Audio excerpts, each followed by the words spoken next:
Cardiovascular disease is a disease of the heart and blood vessels.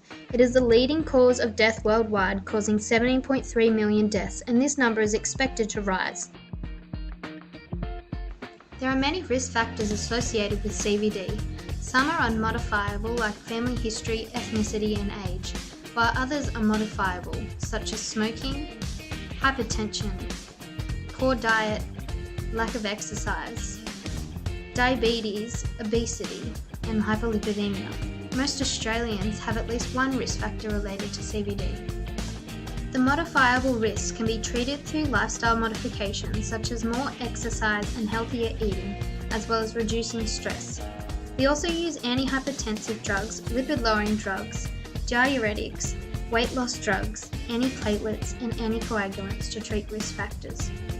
In 2003, Walden Law came up with a revolutionary idea which combined some of the drugs to potentially prevent and treat cardiovascular disease called the polypill.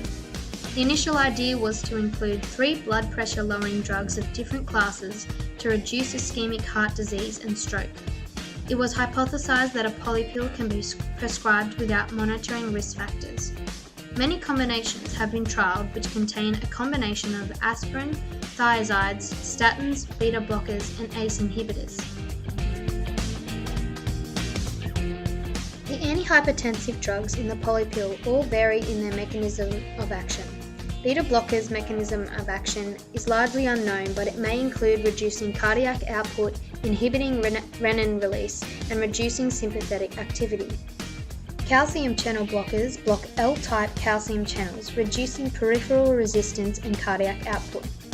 ACE inhibitors competitively inhibit angiotensin-converting enzyme, reducing cardiac load and arterial pressure. Angiotensin II receptor antagonists competitively block angiotensin II at its receptor, causing vasodilation and inhibiting aldosterone secretion. Thiazide diuretics inhibit sodium chloride symports in the distal tubule, causing increased fluid loss into urine and therefore decreased plasma volume. Other drugs in the polypill are statins and aspirin. Statins work by inhibiting hepatic cholesterol synthesis, which decreases blood lipids. Aspirin is an antiplatelet, which inhibits COX-2 irreversibly. Multiple combinations of drugs have been trialled in various polypills. Here are just a few for example.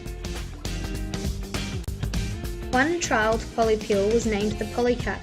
It contained simvastatin, aspirin, hydrochlorothiazide, atenolol, and ramipril.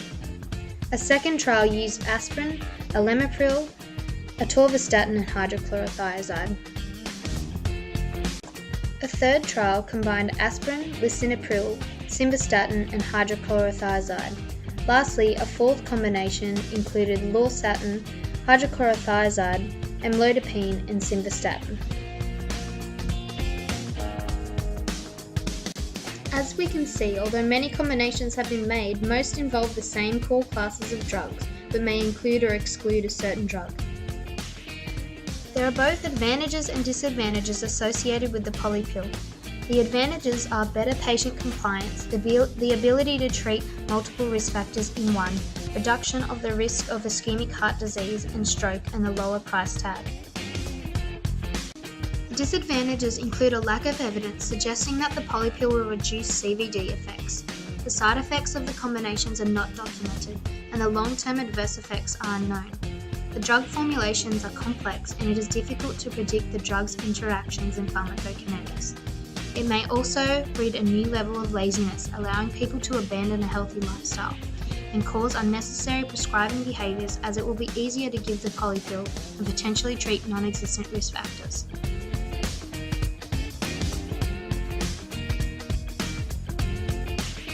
Overall, we need more clinical evidence.